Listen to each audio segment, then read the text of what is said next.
¿Cuántas veces has pasado junto a tu propio hijo sin ver quién era en realidad? Este hombre construyó un imperio financiero desde cero. Se despertaba a las 5 de la mañana, se acostaba a medianoche y viajaba 15 días al mes. Sus negocios valían millones. Su agenda siempre estaba apretada, y creía que ser un buen padre significaba pagar las mejores escuelas, los mejores médicos y las mejores terapias para su hijo autista de 12 años. Pero hay algo que el dinero no puede comprar: tiempo para conocer realmente a tu hijo. Todos los días, a las 3:30 en punto, el niño salía de casa. Siempre a la misma hora, siempre por la misma ruta y siempre regresaba a las 5:45 de la tarde. La familia pensaba que era normal. Algo autista, decían. La rutina es parte del trastorno, ¿no? Falso. Durante meses, este padre millonario vivió en la misma casa que su hijo, comió en la misma mesa, pero nunca se preguntó: ¿a dónde va exactamente mi hijo todos los días? ¿Qué hace en esas 2 horas y 15 minutos que desaparecen de nuestras vidas? Hasta que una discusión lo cambió todo. Su esposa gritó: «Ni siquiera conoces a tu propio hijo». Y esas palabras le atravesaron el pecho como una bala. Fue entonces cuando tomó la decisión que revelaría una verdad tan profunda, tan conmovedora, que cambiaría no solo su vida, sino la de cientos de personas. Decidió seguir a su hijo. Lo que este padre descubrió en ese misterioso lugar destrozó todas sus suposiciones sobre el autismo, sobre su hijo y sobre lo que realmente significa ser humano. Y cuando descubras de qué se trataba, entenderás por qué esta historia debe contarse al mundo entero. Porque a veces, las personas que creemos que necesitan ayuda, en realidad están salvando vidas. Roberto Mendoza tenía todo lo que el dinero podía comprar, pero estaba a punto de descubrir que no sabía nada de lo que realmente importaba. Dueño de una cadena de supermercados que facturaba 50 millones de reales al año, vivía en un mundo de hojas de cálculo, reuniones y decisiones que movían cientos de empleos. Su rutina era militar: gimnasio a las 5 de la mañana, oficina a las 7, casa después de las 10 de la noche. Los fines de semana, más trabajo.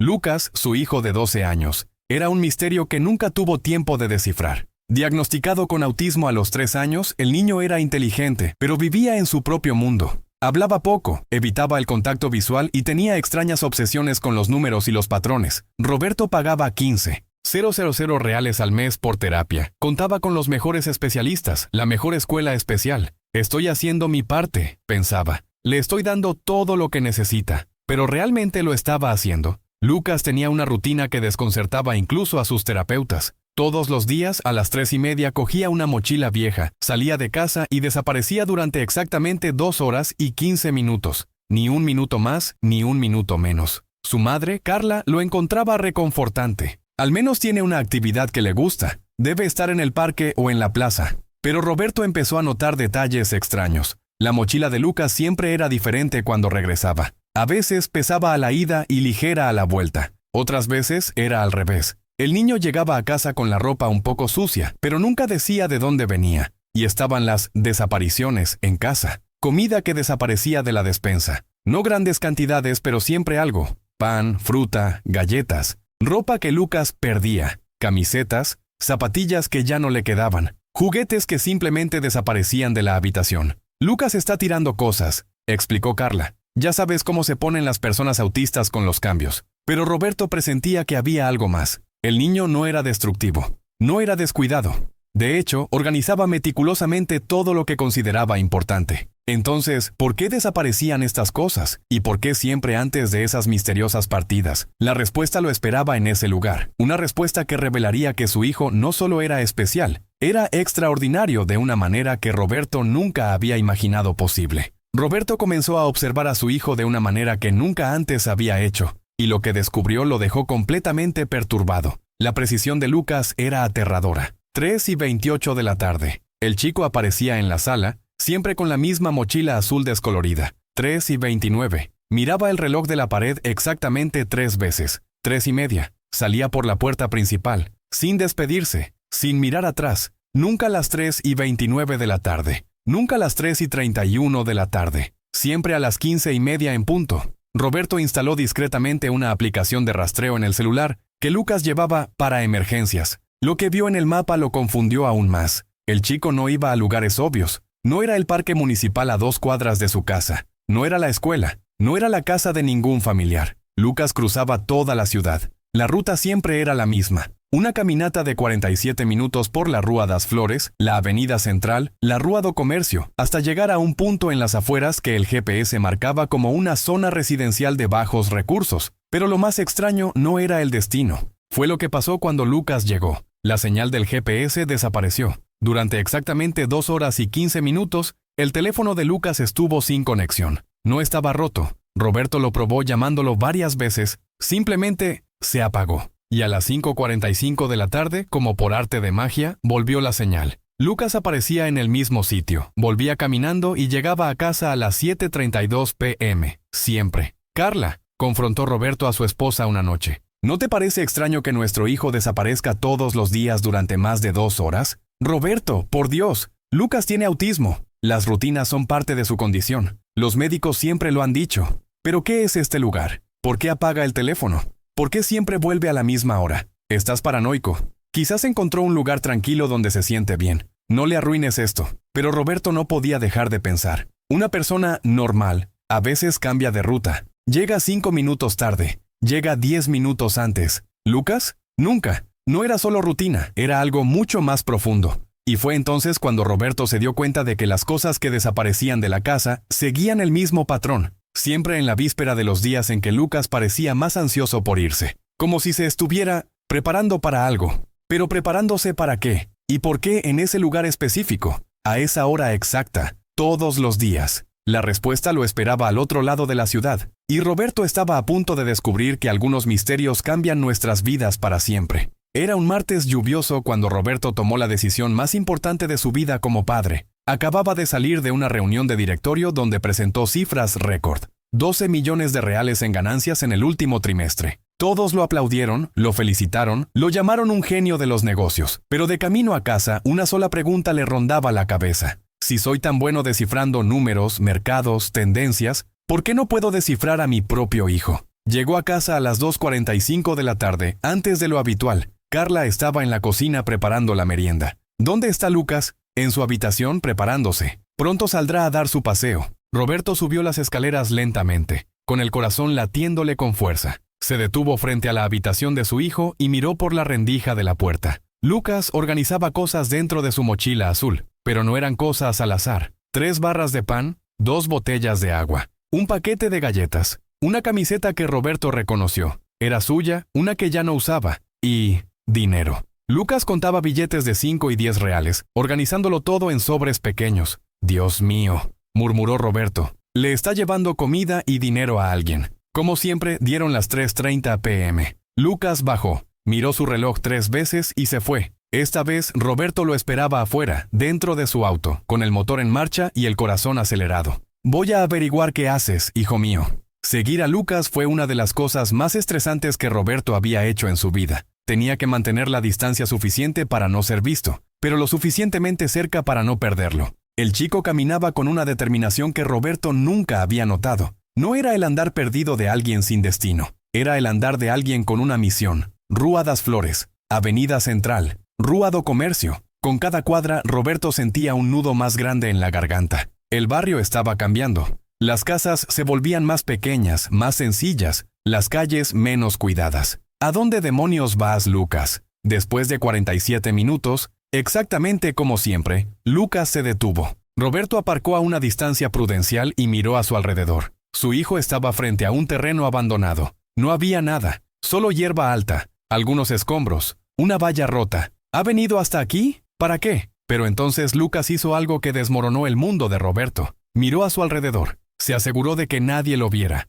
Hizo un agujero en la valla y entró en el terreno. «No», susurró Roberto con las manos temblorosas sobre el volante. «No puede ser». Su hijo de 12 años, diagnosticado con autismo, conducía solo hacia un terreno abandonado en medio de las afueras, llevando comida, agua y dinero. Roberto salió del coche con el corazón en un puño. Por primera vez en su vida tenía miedo de lo que iba a descubrir sobre su propio hijo. Y lo que vio al acercarse a la cerca cambiaría todo lo que creía saber sobre el amor, la familia y el verdadero significado de la palabra especial. Roberto se acercó a la cerca con piernas temblorosas. Cada paso parecía resonar en el silencio de aquella tarde gris. El terreno abandonado se extendía ante él como una escena post-apocalíptica. Maleza creciendo entre escombros de hormigón, basura esparcida, una construcción inacabada que parecía más bien el esqueleto de un edificio muerto. ¿Qué hace mi hijo aquí?, pensó, mientras buscaba un hueco en la cerca para asomarse. Lo primero que vio fue a Lucas. Su hijo estaba agachado en medio del terreno, organizando meticulosamente los artículos de su mochila sobre una lona azul extendida en el suelo. El pan, las botellas de agua, las galletas, la camiseta, todo ordenado con esa precisión obsesiva que Roberto conocía tan bien. Pero Lucas no estaba solo. A su alrededor, como fantasmas que emergían de la tierra misma, aparecieron otras pequeñas figuras. Niños, muchos niños. Roberto sintió que el aire se le escapaba de los pulmones. Eran niños y niñas de distintas edades.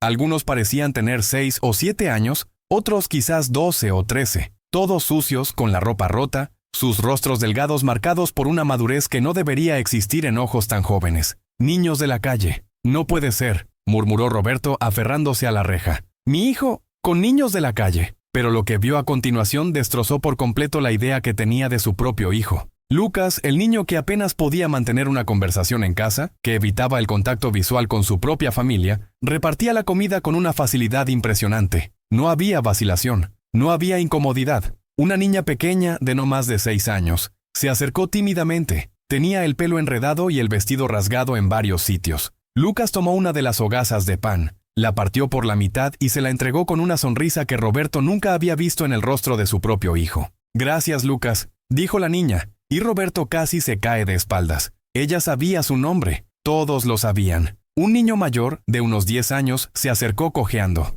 Lucas notó de inmediato la pierna herida. Abrió su mochila y sacó un pequeño botiquín de primeros auxilios que Roberto ni siquiera sabía que tenía. Esto está mejor que la semana pasada, dijo Lucas examinando la herida. Su voz era diferente, más segura, más presente. Roberto se apoyó en la cerca. Las lágrimas comenzaban a fluir sin que se diera cuenta. Su hijo estaba cuidando a esos niños. No solo los alimentaba, sino que los cuidaba. Observó a Lucas dividir las galletas en porciones iguales, contándolas para asegurarse de que todos recibieran la misma cantidad.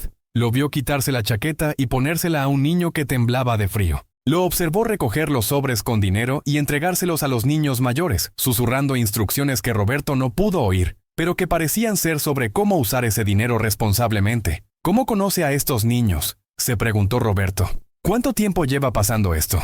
Fue entonces cuando uno de los niños, un niño de unos 8 años con una sonrisa desdentada, corrió hacia Lucas con algo en las manos. ¡Lucas! ¡Lucas! ¡Mira lo que encontré! Era un gatito, pequeño, sucio, claramente abandonado. Roberto observó a su hijo recoger al animal con una delicadeza que nunca antes había visto. Lucas examinó al gatito, revisó si tenía heridas, tomó una de las botellas de agua y ayudó al animalito a beber. Necesita un veterinario, le dijo Lucas al niño. Mañana traeré dinero para que podamos llevárnoslo, ¿de acuerdo? De acuerdo, eres el mejor, Lucas. Y fue en ese momento que Roberto comprendió algo que lo dejó sin palabras. Su hijo no era especial solo por su autismo. Era especial de una manera que Roberto, con todos sus millones, nunca lo sería. Lucas había encontrado a esos niños. Roberto no sabía cómo ni cuándo, y decidió por sí solo que era su responsabilidad cuidarlos. No porque alguien se lo dijera, no porque fuera una obligación, sino porque, en su mundo único y especial, simplemente tenía sentido. Mientras Roberto pasaba sus días contando dinero, Lucas pasaba sus tardes contando sonrisas. Mientras Roberto construía imperios, Lucas construía familias. Mientras Roberto acumulaba riqueza, Lucas repartía amor. Dios mío, susurró Roberto con la voz quebrada. ¿Quién es el especial aquí? ¿Él o yo? Pero la respuesta que vendría a continuación sería aún más impactante que cualquier cosa que hubiera visto jamás. Porque Lucas estaba a punto de hacer algo que le demostraría a Roberto que su hijo no solo era generoso, era un verdadero héroe. Y Roberto no tenía ni idea de cuántas vidas había salvado ya su hijo en ese pedazo de tierra olvidado. Roberto permaneció pegado a la valla durante otros 20 minutos, observando una escena que redefinió por completo su comprensión de la paternidad. Pero fue cuando creyó haberlo visto todo que la verdadera dimensión de lo que Lucas estaba haciendo comenzó a revelarse. Una niña mayor, de unos 13 años, entró corriendo al campo. Estaba visiblemente agitada, con lágrimas corriendo por su rostro sucio. ¡Lucas! ¡Lucas! ¡Es Juan! Roberto vio a su hijo levantarse de inmediato, con toda su atención centrada en la niña. ¿Qué le pasó a Juan, Marina? No puede respirar bien. Lleva tosiendo sangre desde ayer. Creo que está muy enfermo. Roberto sintió un nudo en el estómago. Joan debía de ser uno de los niños que vivían allí. ¿Y si estaba tosiendo sangre? Lucas no lo dudó ni un segundo. ¿Dónde está? Allá en la casita de madera al otro lado del terreno. Roberto estiró el cuello intentando ver mejor. Al otro lado del terreno, medio oculto por los escombros y la hierba alta, había una pequeña construcción improvisada. Tablones de madera, lona, trozos de tejas, un pequeño barrio de chabolas. «Viven aquí», murmuró Roberto, con la realidad golpeándolo como un puñetazo. «Estos niños viven en este lugar abandonado». Lucas fue hacia donde estaba su mochila y sacó algo que hizo que Roberto abriera los ojos de par en par. Un móvil. No era el celular que Roberto le había dado, sino un aparato más sencillo y antiguo. «Hola, doctor Ricardo. Soy Lucas». «Sí, ya sé que son casi las 4 de la tarde. Doctor, hay una niña que necesita ayuda. Está tosiendo sangre». Roberto se apoyó en la reja, con las piernas temblorosas. Su hijo tenía el número de teléfono de un médico. Y llamaba con naturalidad. «¿Puede venir al sitio de siempre? Yo pago la cita». «Sí, tengo el dinero». «Gracias, doctor». Lucas colgó y se giró hacia los otros niños, que lo observaban con una esperanza en los ojos que Roberto jamás olvidaría. «Viene el doctor Ricardo. Va a cuidar de Juan». «Eres increíble, Lucas», gritó uno de los chicos. «Sin ti, ya habríamos muerto un montón de veces». Las palabras resonaron en la mente de Roberto como un trueno. «Sin ti, ya habríamos muerto muchas veces». Su hijo de 12 años, diagnosticado con autismo, no solo repartía comida a los niños de la calle, estaba salvando vidas, literalmente. Lucas había organizado una red de atención médica para estos niños abandonados. Tenía el número de teléfono de un médico dispuesto a atenderlos. Pagaba las consultas de su propio bolsillo con el dinero que Roberto creía estar perdiendo de casa. «Dios mío», susurró Roberto, con lágrimas en los ojos. «¿Qué he hecho con mi vida? Mientras me preocupo por las hojas de cálculo, mi hijo está aquí salvando niños». Pero Roberto aún no había visto nada, porque en los próximos 15 minutos aprendería algo sobre Lucas que cambiaría para siempre su definición de la palabra héroe. Y entendería por qué estos niños miraban a su hijo como si fuera la persona más importante del mundo. 15 minutos después, un hombre con bata blanca llegó al terreno con un maletín médico. Roberto observó con incredulidad cómo el doctor Ricardo saludaba a Lucas como si fueran viejos amigos. «¿Cómo está nuestro paciente hoy?», preguntó el médico dirigiéndose con naturalidad hacia la improvisada caseta. «Peor que ayer», respondió Lucas, siguiéndolo. «No le ha bajado la fiebre y ahora está tosiendo sangre». Roberto lo siguió a distancia, escondido tras montones de escombros. Lo que vio dentro de aquella casita lo dejó sin palabras. Había al menos 8 niños viviendo allí. Colchones viejos esparcidos por el suelo, mantas rotas, algo de ropa colgada de clavos en la pared. Era una casa de verdad, pobre, improvisada, pero una casa. Y Lucas conocía a cada uno de esos niños por su nombre. «Marina, ¿cómo está pequeña hoy?», refiriéndose a una niña de unos 4 años que tosía en un rincón. «Pedro, ¿estás tomando la medicina que te recetó el médico?», a un niño con una venda en el brazo. «Ana, ¿has podido comer algo hoy?», a un adolescente visiblemente desnutrido. Roberto se apoyó en la pared de madera, con las piernas temblorosas. Su hijo no era solo un visitante ocasional, era responsable de estos niños. Observó a Lucas sacar una libreta desgastada de su mochila y empezar a anotar la información que el médico le había dictado. Horarios de medicación, síntomas a los que prestar atención, cuándo volver si la situación empeoraba. «Lucas», dijo el doctor Ricardo, «sabes que no puedes seguir pagando estas citas tú solo. Tus ahorros no durarán para siempre». «Lo sé, doctor. Pero hasta que encuentre una solución, no puedo dejarlos desatendidos». «Tienes 12 años, muchacho. No deberías tener esta responsabilidad». Lucas miró a todos los niños que lo observaban con cariño y gratitud.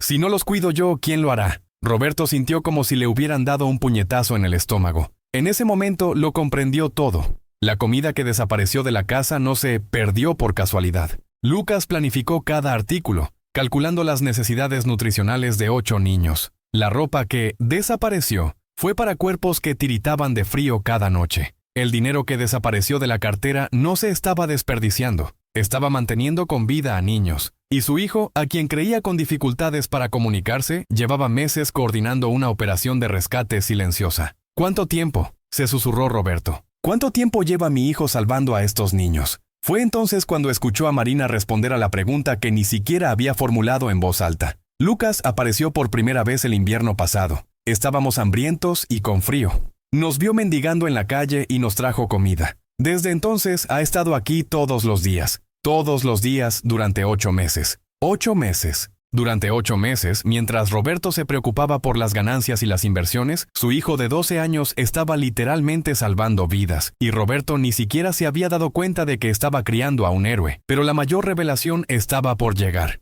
porque Lucas estaba a punto de hacer algo que le demostraría a Roberto que su hijo no solo cuidaba de esos niños, los quería como a una familia, y ellos lo querían a él. Después de que el doctor Ricardo terminara de examinar a João y se fuera, Roberto continuó observando, fascinado por una escena que redefinió por completo su comprensión del amor y la familia. Lucas se sentó en el suelo, en medio de esos 8 niños, e hizo algo que Roberto nunca había visto en casa. Empezó a hablar. No era la comunicación truncada, difícil y llena de pausas con la que Roberto estaba familiarizado. Fue una conversación fluida, natural y llena de cariño. «Pedro, cuéntame qué tal te fue hoy», dijo Lucas ajustándole la venda del brazo al chico. «Ay, Lucas, lo logré. Conseguí ahorrar 15 reales mendigando en la esquina. Pero no gasté nada, ahorré todo tal como me enseñaste. Estoy tan orgulloso de ti. ¿Y tú, Ana? ¿Qué tal tus estudios?» Roberto casi se atragantó.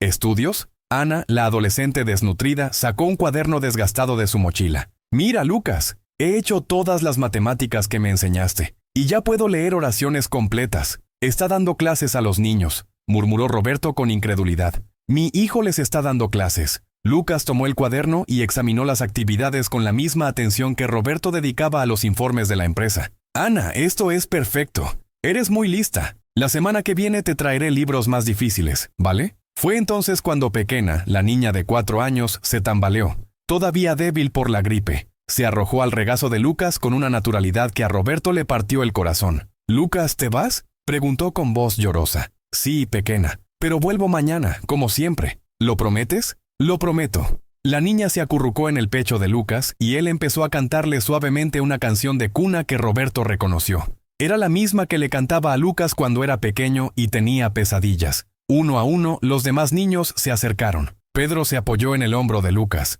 Marina se sentó a su lado. João, aunque estaba enfermo, se acercó gateando. En pocos minutos, Lucas estaba en el centro de un círculo humano. 8 niños abandonados por el mundo, aferrados a él como si fuera lo único bueno que les quedaba en la vida, porque eso era exactamente lo que era. «Lucas», dijo Marina, «sabes que te queremos, ¿verdad?» «Yo también te quiero», respondió Lucas, y Roberto vio lágrimas en los ojos de su hijo. «Eres mi familia». Roberto tuvo que apoyarse en la pared para no caerse. Su hijo autista, que en casa apenas podía decir «buenos días», estaba allí declarando su amor por 8 niños de la calle, y llamándolos su familia. «Mi familia», había dicho Lucas. «No una familia, no como una familia. Mi familia». Roberto miró esa escena. Su hijo rodeado de niños que lo amaban incondicionalmente, que dependían de él, que lo veían como héroe, protector, hermano mayor y padre, todo a la vez. Y comprendió con dolorosa claridad que Lucas no estaba perdido en su propio mundo.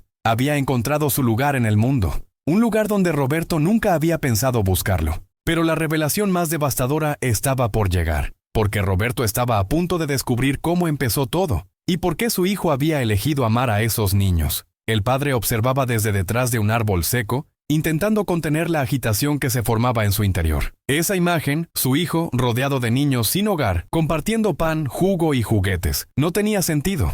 ¿Cómo podía un niño que apenas hablaba con sus padres hacer eso? ¿Cómo había descubierto ese lugar? Y lo más importante, ¿por qué nadie en la familia lo sabía? Durante semanas, el niño había planeado en silencio un sistema de ayuda del que ningún adulto se había percatado. Todo comenzó, como el padre descubriría más tarde, una tarde cualquiera, cuando el niño vio a un niño hurgando en la basura cerca del lujoso condominio donde vivían. No dijo nada a nadie, pero algo en su interior se conmovió profundamente. A partir de ese día, el niño comenzó a observar. Siguió discretamente al niño hasta las afueras y descubrió el terreno baldío donde otros niños dormían en colchones improvisados, entre escombros y restos de comida. Comprendió que nadie podía verlos, pero él sí, y eso le bastaba. En los días siguientes empezó a actuar, todo sin decir palabra. Anotaba en su cuaderno lo que cada niño necesitaba: una pantufla, un juguete, una mochila. En casa, escondía pequeños objetos de comida, prendas de ropa que habían desaparecido discretamente del armario de sus padres, juguetes viejos que habían sido donados accidentalmente. Creaba rutas, memorizaba horarios, elaboraba un mapa mental de un campo de batalla invisible. En la escuela se negaba a comer la merienda para guardarla y compartirla después. En casa fingía no tener hambre. A ojos de los adultos era solo otra peculiaridad de su autismo, pero ahí estaba un plan. Un plan cuidadosamente ejecutado, con el único propósito de proteger lo invisible. Y lo más impresionante, no esperaba nada a cambio. Ese día en particular, cuando lo siguieron, le entregó unas zapatillas a un niño descalzo. El padre, oculto, observó cómo el niño se arrodillaba en el suelo, le limpiaba los pies con un paño y le ponía las zapatillas con cuidado, como si fuera un gesto sagrado. Luego sacó de su mochila una merienda cuidadosamente envuelta. La repartió a partes iguales entre los 3 niños y se sentó con ellos, sonriendo. Sí, sonriendo. Algo que casi nunca hacía en casa. Allí, en esa tierra olvidada, el niño fue comprendido, aceptado, útil, amado. El padre cayó de rodillas, incapaz de contener las lágrimas. Por primera vez no era el empresario exitoso, el dueño del negocio. Era solo un hombre destrozado ante la inmensidad del amor de su propio hijo. Un amor silencioso e incomprendido, pero más verdadero que cualquier cosa que hubiera sentido jamás. Y fue en ese momento que todo cobró sentido. Esa noche, el padre no pudo dormir. Las imágenes volvieron como destellos. El terreno baldío, los niños sonriendo, el hijo arrodillado, cuidándolos con un amor que nadie imaginó que fuera capaz de sentir, y mucho menos de expresar. Y entonces llegó la pregunta que lo cambiaría todo. ¿Qué puedo hacer con esto? Al día siguiente se sentó con su hijo por primera vez sin prisas, sin celular en la mano, sin la barrera del mundo adulto. No hizo preguntas, simplemente lo miró a los ojos y dijo, ¿enséñame a ayudar también? El niño no respondió con palabras, sino con una tímida sonrisa. Y así fue como ambos comenzaron algo más grande de lo que jamás imaginaron. En las semanas siguientes, el padre puso su fortuna al servicio de lo que su hijo había comenzado en secreto. Construyó un albergue en el mismo terreno, regularizó la documentación, trajo psicólogos, educadores, voluntarios, pero nada de eso era el centro del proyecto. El verdadero corazón era el niño. El proyecto se llamaría El mundo que solo él vio. En pocos meses, decenas de niños sin hogar recibían atención, educación, comida y, sobre todo, amor. La historia se hizo viral. Periódicos, redes sociales, programas de televisión. Todos querían entender cómo un niño autista le enseñó empatía a un millonario. Pero el padre sabía la verdad. Fue el amor silencioso de su hijo lo que lo rescató. Y quien escuche esta historia hasta el final lo entenderá. Por muy cerrado o diferente que parezca a alguien, a veces, son precisamente quienes menos hablan quienes más tienen que enseñar.